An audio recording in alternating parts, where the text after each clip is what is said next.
¿Qué les parece si se ponen de pie? Quiero que oremos antes de empezar la meditación de esta mañana.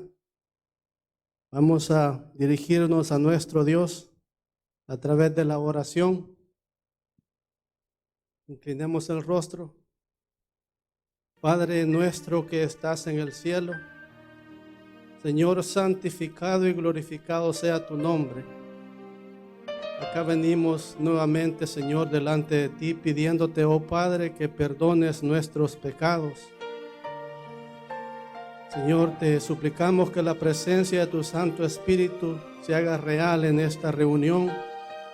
Bendice, Señor, a cada familia que se ha hecho presente en esta mañana. Que podamos, Señor, encontrar a quien hemos venido a buscar, y ese es nuestro Señor Jesús. Hay enfermedades también en tu pueblo. Te suplicamos, Señor, en una forma especial por los hijos de nuestra hermana Carmen y nuestro hermano Carlos Santamaría, que tú puedas, Señor, hacer tu obra en ellos y que puedas sanarlos si así es tu voluntad, Señor. En tus manos te los encomendamos a todos los enfermos, y ahora al abrir tu palabra, Señor, guíanos, que tu Santo Espíritu nos pueda hacer entender el mensaje que tú tienes para nosotros en este día.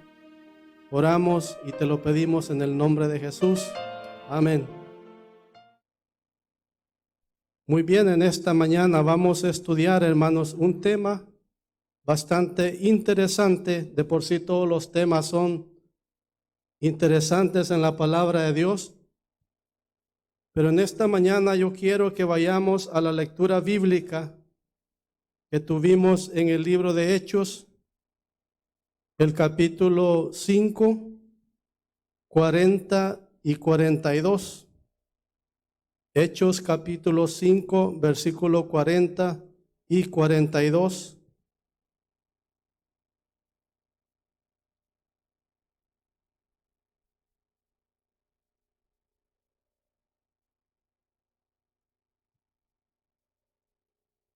Ustedes se dieron cuenta en el boletín cuál es el título del tema, ¿verdad? ¿Lo leyeron cuál es el título del tema? ¿O no lo estamos leyendo el boletín, verdad? Qué lástima.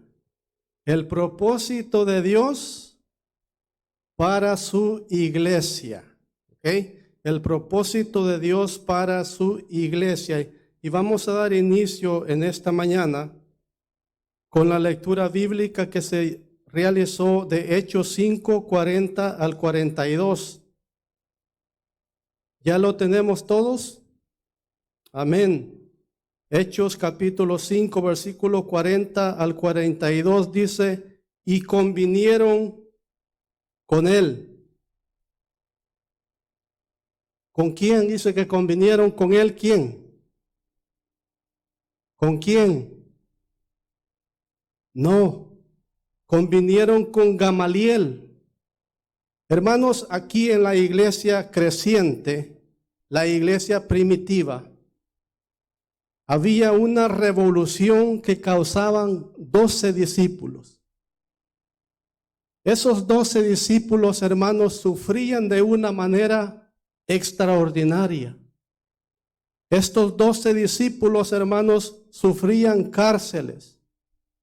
Estos 12 discípulos sufrían latigazos. Estos 12 discípulos sufrían hambre. Y de esa misma manera, queridos hermanos, nosotros como discípulos de Cristo debemos de empezar a ponernos en la mano de Dios para que podamos realizar una obra no como la de ellos, como la que ellos hicieron, sino que parecida, porque nosotros hemos sido llamados también para predicar este bendito evangelio. Aquí en esta situación dice que convinieron con él. Estos discípulos estaban frente al concilio. Y luego dice el versículo, y llamando a los apóstoles, después de qué dice, de azotarlos, les intimaron que no hablasen en el nombre de Jesús y los pusieron en libertad. Y ellos salieron de la presencia del concilio gozosos de haber sido tenidos por dignos de padecer afrenta por causa del nombre. ¿De cuál nombre? De Cristo Jesús. Y todos los días en el templo y por las casas no cesaban de enseñar y predicar a Jesucristo. Alabado sea el nombre de Dios. Y por esa misma razón, hermano, tú te encuentras acá en esta mañana, porque estos hombres tuvieron el valor de predicar el nombre de Cristo, y es nuestra responsabilidad como iglesia hacer lo mismo. En esta mañana, hermanos, el propósito de Dios para su iglesia, se habían levantado varios grupos en la época de los apóstoles, y una de ellos era, dice la Biblia, Teudas. Vamos a ir al versículo 36. En los argumentos que Gamaliel usaba, en el versículo 36, él decía, miren, varones, en el versículo 35 les dijo Gamaliel, varones israelitas, mirad por vosotros lo que vais a hacer respecto a estos hombres. Porque antes de estos días se levantó Teudas, diciendo que era alguien. A este se unió un número como de 400 hombres, pero él fue muerto, y todos los que le obedecieron fueron dispersados y reducidos a, ¿qué dice? A nada. Con cuidado, le dijo Gamaliel, lo que van a hacer. Teudas se levantó con 400 hombres y fue exterminado. No sean ustedes hallados, le dice Gamaliel al concilio, luchando con el propio Dios. Y ese es el contexto del versículo que nosotros acabamos de leer. El propósito de Dios para su iglesia, queridos hermanos, es interesante que nosotros existimos para esto. Veamos para qué existimos nosotros. Veamos para qué existimos nosotros. La iglesia, dice el Espíritu de Profecía, es el medio señalado por Dios. ¿Para qué dice? ¿Para qué dice?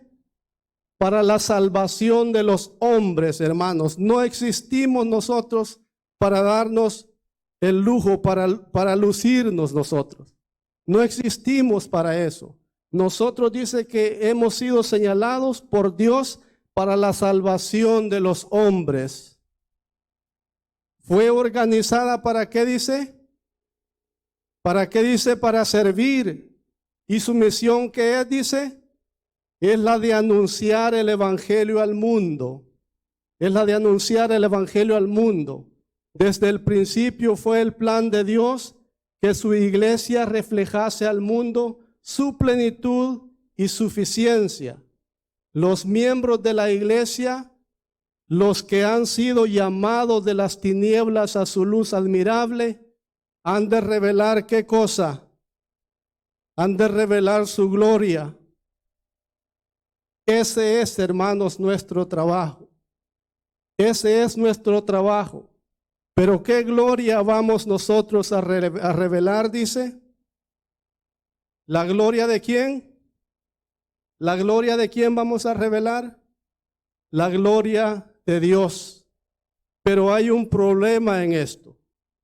Si nosotros vamos al libro de Romanos, el capítulo 3 y el versículo 23, dice el apóstol, Romanos 3:23, por favor acompáñenme.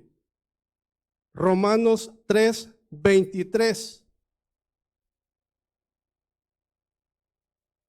Un versículo muy conocido, ¿verdad? Romanos 3:23. Por cuanto todos pecaron y están destituidos ¿de qué gloria? De la gloria de Dios. Entonces, ¿cómo nosotros podemos mostrar la gloria de Dios? Porque todos hemos pecado y estamos destituidos de la gloria de Dios.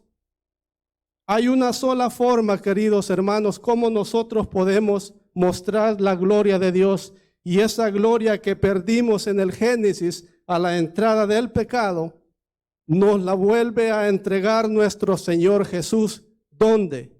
En la cruz. Cuando tú, querido hermano, recibes el bautismo, ahí eres tú nuevamente cubierto de la gloria de Dios. Cuando tienes una relación muy estrecha con tu maestro, entonces vuelve Él y te vuelve a cubrir de esta gloria que nosotros perdimos cuando nuestros padres pecaron. Dice que la iglesia está para que revelemos la gloria de Dios. Pero no podemos hacer ese trabajo si nosotros no tenemos una relación con nuestro Dios. No lo podemos llegar a realizar porque no podemos dar a alguien algo de lo que nosotros carecemos. Necesitamos, hermanos, consagrarnos a nuestro Dios para que podamos nosotros revelar la gloria de nuestro Dios. Muchas y maravillosas son las promesas registradas en las Escrituras en cuanto a la iglesia. Dice una de ellas de Isaías 56:7, mi casa de oración será llamada de todos los pueblos. Y luego hay otra que dice, y daré a ellas y a los alrededores de mi collado bendición. Haré descender la lluvia en su tiempo, lluvias de bendición serán. ¿Qué seremos nosotros como iglesia? ¿Lluvias de qué dice? ¿Creen ustedes que podemos llegar a realizar eso, hermanos? Yo creo que sí lo podemos hacer en el nombre de nuestro Dios. Lluvias de bendición serán. Dice que será llamada casa de oración de ¿cuántas naciones? Dice, de todos los pueblos. De todos los pueblos dice que será llamada casa de oración. El propósito de Dios para su iglesia. Quiero que vayamos al libro de Isaías, el capítulo 43. Isaías capítulo 43, versículo 10 al 12. Isaías 43, versículo 10 al 12. Y vamos a ver qué nos dice la palabra de Dios ahí.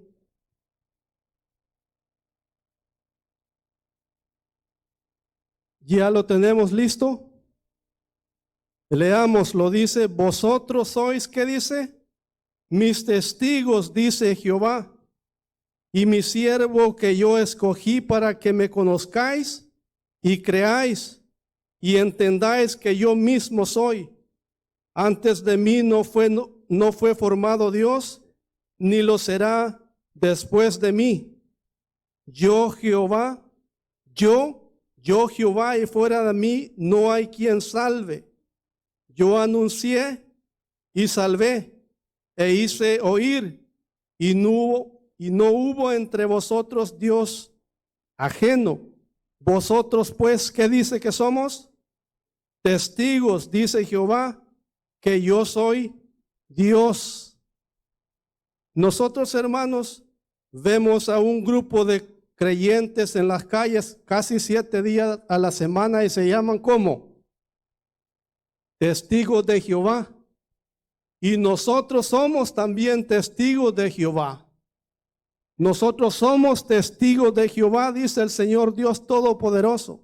Pero estamos nosotros realizando el trabajo de este grupo que está realizando tal vez equivocadamente lo que hacen, pero lo están realizando. Pregúntate tú. Nosotros somos, dice, testigos de Jehová. Solamente a través de nosotros, queridos hermanos, la gente se va a dar cuenta que hay un Dios todopoderoso y que hay un Dios que te quiere sacar de las tinieblas donde tú estás para llevarte a la luz admirable. Versículo 7 de Isaías 43. Para que abras los ojos de quienes, de los ciegos, para que saques de la cárcel a los presos y de casa de prisión a los que moran en tinieblas. Es exactamente la obra de Cristo que Él realizó y es exactamente nuestra obra que Dios nos manda no hacer, que nosotros realicemos. Dios está buscando obreros hoy, dice el himno, que quieran trabajar. ¿Quién irá? ¿Quién irá? Yo le doy gracias a mis hermanos que vienen a las 2:45 de la tarde. Tenemos 3 sábados saliendo y siempre hay un buen grupo, hermanos, que tiene esa pasión como la que tenía Nehemías de salvar a la gente que necesita de Cristo. Gracias por ese grupo, pero nos gustaría que más se acercaran aquí a esa hora y que podamos hacer la obra por la cual Dios o a la cual Dios nos ha encomendado. Veamos otra cita interesante, la que acabamos de leer, ¿no? La cita es de Isaías y luego dice otra cita interesante acá. La iglesia, ¿qué dice que es la iglesia en la tierra? La fortaleza de Dios. Su ciudad, ¿de qué dice? De refugio. Es interesante, hermanos, que nos detengamos allí. Y aquellos que han estudiado qué es lo que era una ciudad de refugio, ténganme paciencia porque hay algunos que no saben qué era una ciudad de refugio en el pueblo de Israel. Una ciudad de refugio en el pueblo de Israel era un lugar en la ciudad donde una persona corría cuando había cometido un crimen que no era su intención cometerla. Esa persona se podía proteger en esa ciudad de refugio. Y dice el Espíritu de Profecía que eso es la iglesia de Dios en la tierra, una ciudad de refugio. Es donde nosotros, hermanos, podemos tener la participación para formar parte de lo que es la obra de Dios, de salvar a las personas que necesitan de Él o de su salvación. Dice que Él sostiene un mundo en rebelión. Cualquier traición a la iglesia es traición hecha a aquel que ha comprado a la humanidad con la sangre de su Hijo unigénito. Desde el principio, las almas fieles han constituido a la iglesia de Dios en la tierra. ¿Quiénes son las almas que han constituido la iglesia de Dios en la tierra? ¿Quiénes son? Exactamente, hermanos. Esas son las almas que han constituido la iglesia de Dios en la tierra. No dice todos, ¿verdad? ¿Se dan cuenta? Solamente dice las almas fieles. ¿Cómo te consideras tú frente a tu Señor? ¿Eres un individuo que tiene doble cara? ¿O vives una vida recta delante de tu Dios? Él nos llama, hermanos, que nosotros seamos rectos delante de Dios, que no seamos individuos de doble cara, que al salir de aquí vivamos una vida completamente desordenada, pero entrando acá formamos o aparentamos otra cosa. Dios, queridos hermanos, no puede ser burlado. Esto es algo serio. En todo tiempo el Señor ha tenido sus atalayas que han dado un testimonio fiel a la generación en la cual vivieron. ¿Te gustaría ser a ti un atalaya fiel en este momento del cual estamos viviendo?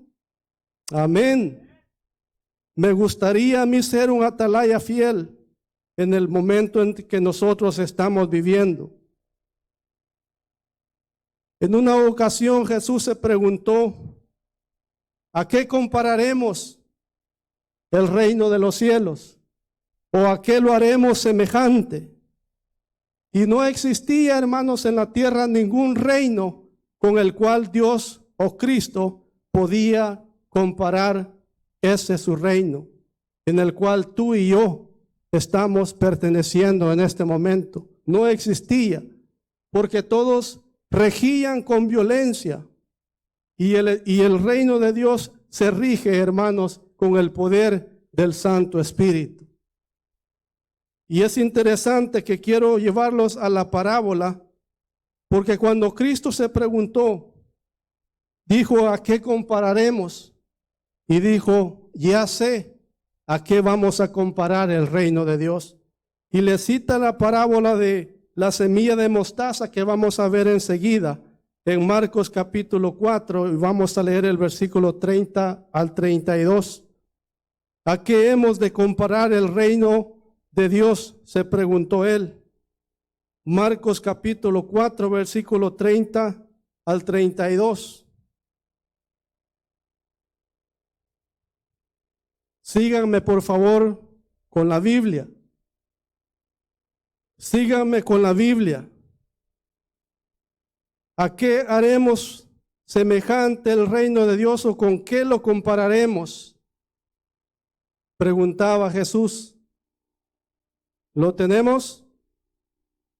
Amén. Dice allí, es como el grano de mostaza, dice el versículo 31, que cuando se siembra en la tierra es la más pequeña de todas las semillas que hay en la tierra. Pero después de sembrado, crece y se hace la mayor de todas las hortalizas y echa grandes ramas, de tal manera que las aves del cielo pueden morar bajo su sombra. Cuando Jesús cuenta esta parábola, hermanos, habían en los campos muchos árboles de esta, dice, de esta semilla, que producían esta semilla, ¿no? Y que se habían formado, dice, en los alrededores donde él contaba esta parábola, estaban llenos de árboles de mostaza. Y él le refiere esta parábola, hermanos, porque en realidad la iglesia primitiva empieza de esa forma, ¿no? Un grupo insignificante de 12 discípulos empiezan a sembrar la semilla de la palabra de Dios y crece de una manera a llegar a ser de lo que vemos ahora la iglesia mundial. Y es interesante que hay un término que usa allí, que las aves de los cielos podían anidar en sus ramas. ¿Qué significa esto? Que las aves de los cielos iban a hacer nido en sus ramas. Vamos al libro de Daniel, el capítulo 4, queridos hermanos, en esta mañana. Daniel capítulo 4.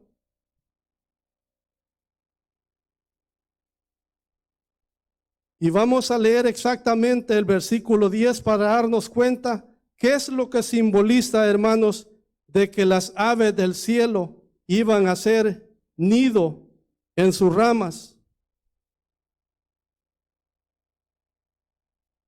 ¿Quiénes son las aves del cielo? Vamos a ver en esta mañana. ¿Ya lo tenemos? Daniel capítulo 4, versículo 10 en adelante. Dice, estas fueron las visiones de mi cabeza mientras estaba en mi cama. ¿Quién está hablando aquí? Nabucodonosor, para que estemos en la misma página. Me parecía ver en medio de la tierra, ¿qué miraba Nabucodonosor? Un árbol cuya altura era grande.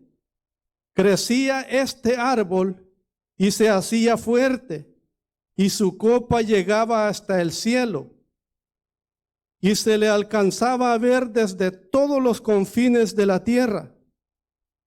Su follaje era hermoso y su fruto abundante, y había en él alimento para todos.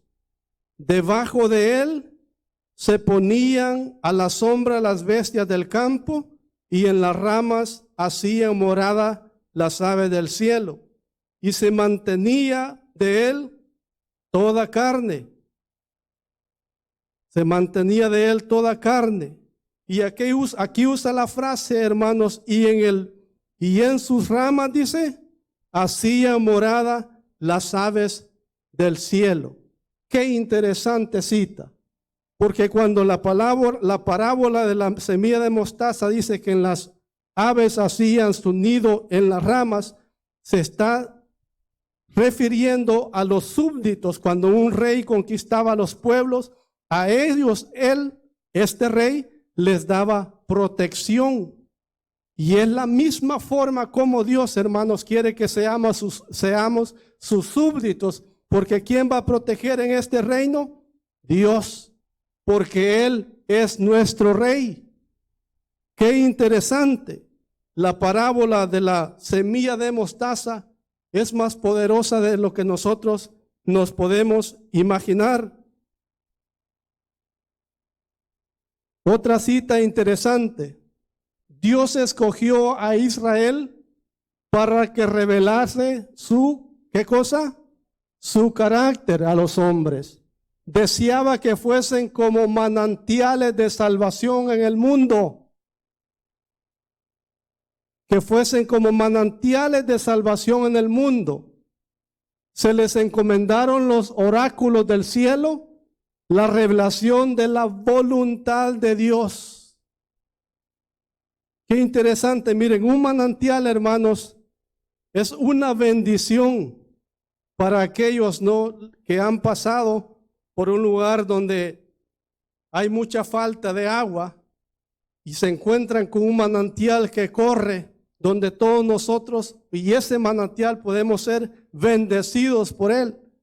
Y esto, hermanos, es muy interesante porque hay una visión en el libro de Ezequiel donde vamos a ver en esta mañana una visión extraordinaria del papel o del propósito que tiene Dios para su iglesia.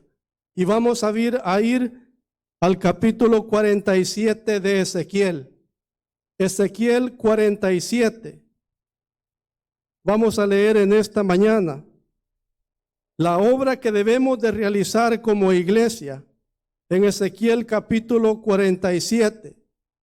Es interesante lo que dice ahí. Muy interesante. Ezequiel capítulo 47. Ezequiel capítulo 47, del versículo 8 en adelante vamos a leer. Ezequiel 47, versículo 8 en adelante. Pero para poner en perspectiva qué es lo que estamos leyendo, vamos a leer el versículo 3 también, ¿ok? Para que se familiaricen con lo que se está desarrollando allí en la visión. De por sí Ezequiel, hermanos, está lleno de muchos símbolos, ¿no? Ezequiel capítulo 47 y el versículo 3, ¿ya lo tenemos? Dice así: y salió el varón hacia el oriente, llevando un cordel en su mano, y midió 1000 codos, y me hizo pasar por las aguas hasta los tobillos. Y luego dice en el 4 que midió otros 1000 codos, ¿no? Y pasó por las rodillas. Y el versículo 5 dice que midió otros 1000 y era ya un río que yo no podía pasar, porque las aguas habían crecido de manera que el río no se podía pasar, sino como a nado. Y es interesante, hermanos, esta profecía. Porque esta profecía no me la inventé yo, ni la estoy aplicando yo de mi propio capricho a la iglesia, sino que lo aplica el Espíritu de profecía a la iglesia de Dios en la tierra. No yo, sino el Espíritu de profecía. Vean lo que dice el 12. Dice que en estos ríos, dice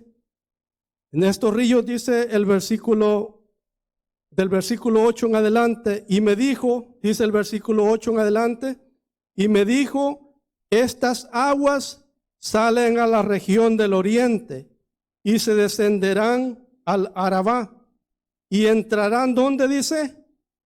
En el mar, y entradas en el mar recibirán sanidad. ¿Quiénes? ¿Las aguas del río o las del mar? Exactamente, hermanos. Exactamente, las aguas del mar. ¿Y qué simboliza mar en la profecía? Exactamente. Nosotros como iglesia, hermanos, debemos de penetrar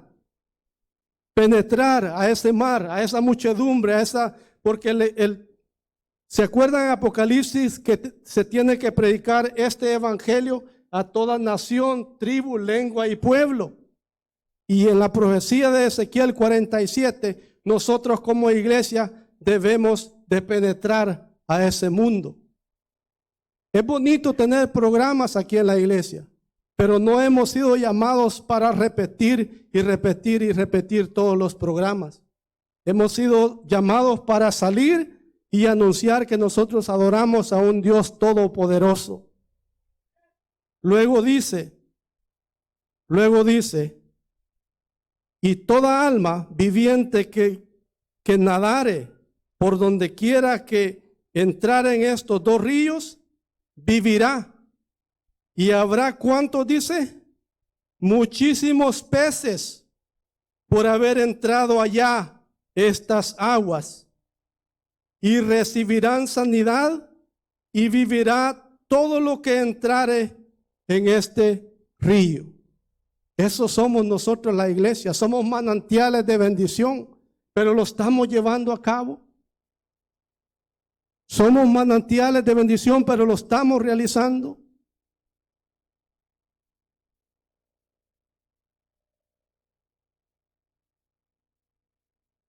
Es interesante el versículo 10, vean lo que dice. Es interesante e impresionante a la vez al verlo. Dice, y junto a él estarán los pescadores, y desde En-Gadi hasta en Eglaim será su tendedero ¿de qué? De redes, y por sus especies serán los peces tan numerosos como los peces del mar grande. ¿Se recuerdan ustedes de la red que Jesús no mencionó en el Evangelio?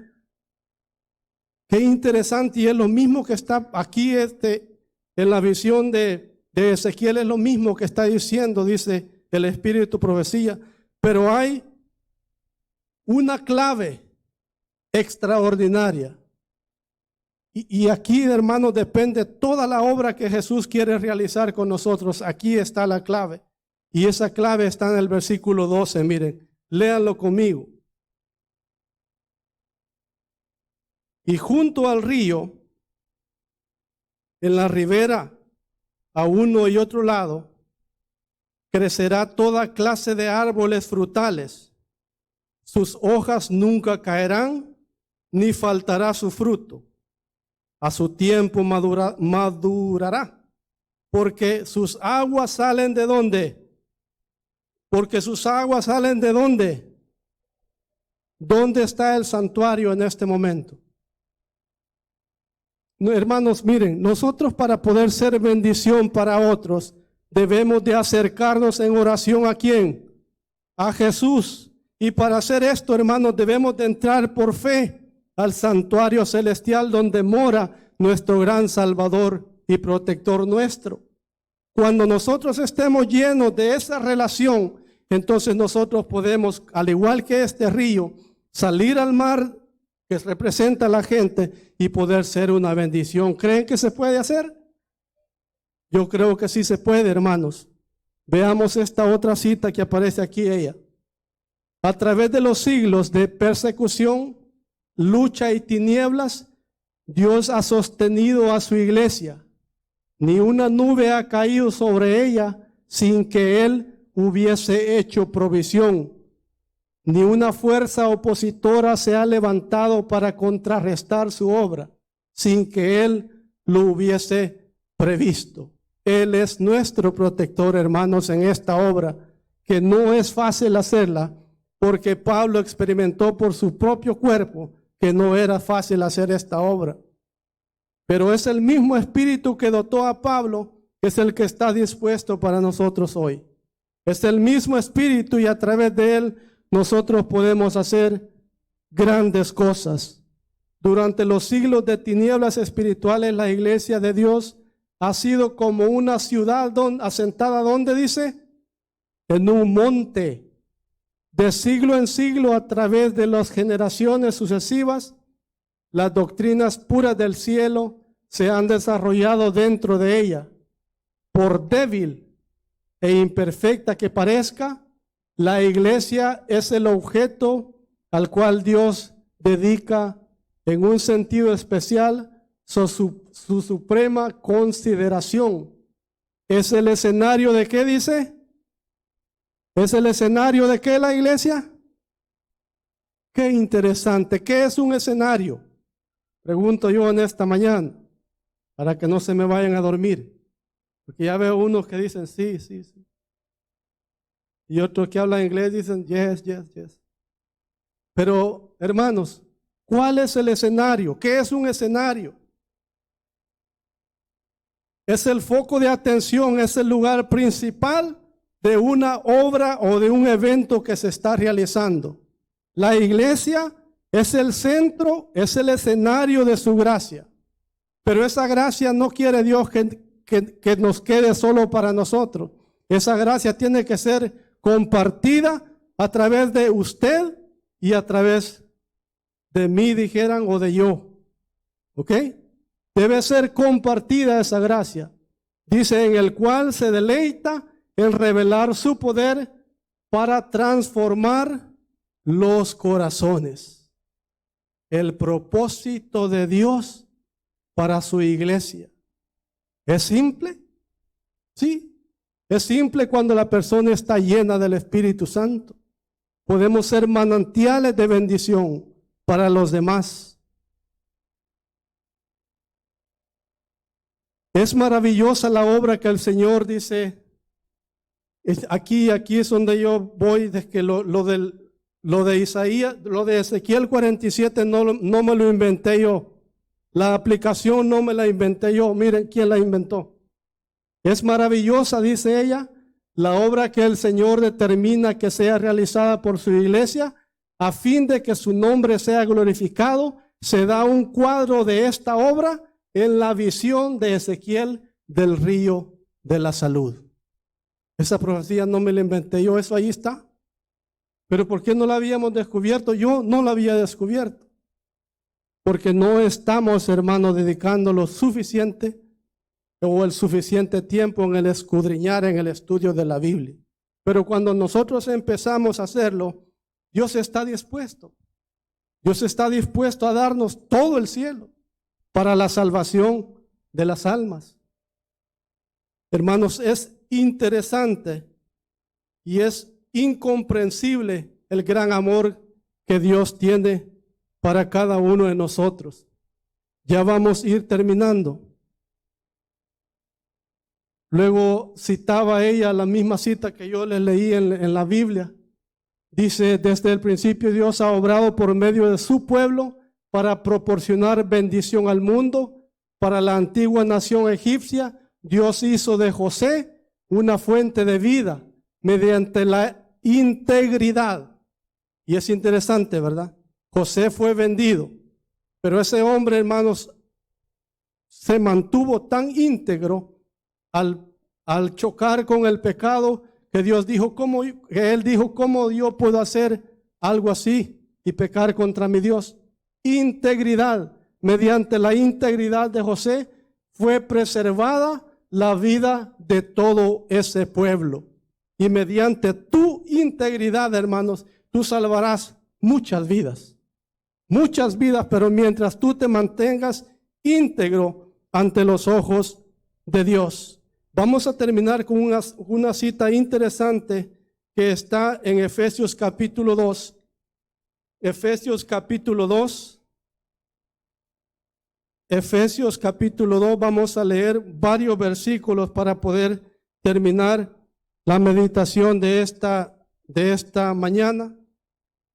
Efesios capítulo 2, donde nos muestra, hermanos, el remedio de la gloria de Dios que fue apartada de nosotros.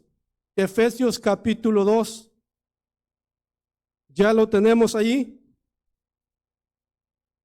Aquí es interesante, hermanos, que aparecemos nosotros en otro tiempo y luego aparecemos nosotros hoy y luego aparecemos nosotros, pero ahora. Qué interesante. Versículo 1.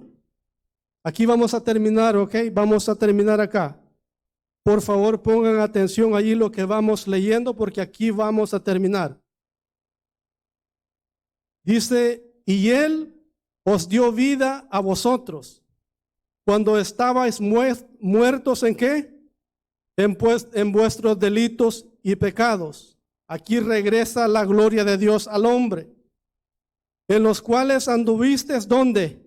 En otro tiempo, siguiendo la corriente de este mundo, conforme al príncipe de la potestad del aire, el espíritu que ahora opera en los hijos de desobediencia, entre los cuales también todos nosotros vivimos cuando, en otro tiempo, en los deseos de nuestra carne, haciendo la voluntad de la carne y de los pensamientos, y éramos por naturaleza hijos de ira, lo mismo que los demás, pero esto es en otro tiempo. Esto es en otro tiempo. Pero Dios, que es rico en misericordia, por su gran amor con que nos amó, aun estando nosotros muertos en pecado, nos dio vida juntamente por Cristo. Por gracia sois salvos. Versículo 6, y juntamente con Él nos resucitó y asimismo nos hizo sentar en los lugares celestiales con Cristo Jesús, para mostrar en los siglos venideros las abundantes riquezas de su gracia en su bondad para con nosotros en Cristo Jesús. Porque por gracia sois salvos por medio de la fe, y esto no de vosotros, pues es don de Dios, no por obras para que nadie se gloríe, porque somos hechura suya, creados en Cristo Jesús para buenas obras, las cuales Dios preparó de antemano para que anduviésemos en ellas. Y esto es lo importante, miren, eso éramos, dice, en otro tiempo, pero ahora, dice el versículo 11, por tanto, acordados de que en otro tiempo nosotros, los gentiles, en cuanto a la carne, eran llamados incircuncisos por la llamada circuncisión hecha con mano en la carne. En aquel tiempo, dice el 12, estabais sin Cristo, alejados de la ciudadanía de Israel y ajenos a los pactos de la promesa, sin esperanza y sin Dios en el mundo. Eso era en otro tiempo. Versículo 13 para terminar. Pero ¿qué dice? Pero ahora en Cristo Jesús, vosotros que en otro tiempo estabais lejos, habéis sido hechos cercanos por la sangre de Cristo, porque Él es nuestra paz, que de ambos pueblos hizo uno, derribando la pared intermediaria de separación. Queridos hermanos, en esta mañana, el propósito de Dios para su iglesia es que nosotros nos consagremos a Dios, que dejemos todo pecado, que oremos diariamente, porque el río, ¿de dónde sale el río? ¿De dónde sale el río? Del santuario celestial. Es donde nosotros, a través de la oración, vamos a llegar diaria para cargar nuestras energías y ser bendición al mundo que nos rodea. Que Dios les bendiga en esta mañana, hermanos. Es mi deseo y oración que todos nosotros podamos consagrar nuestra vida y que podamos hacer de esta iglesia la iglesia que Dios quiere que seamos. Que el Señor les bendiga.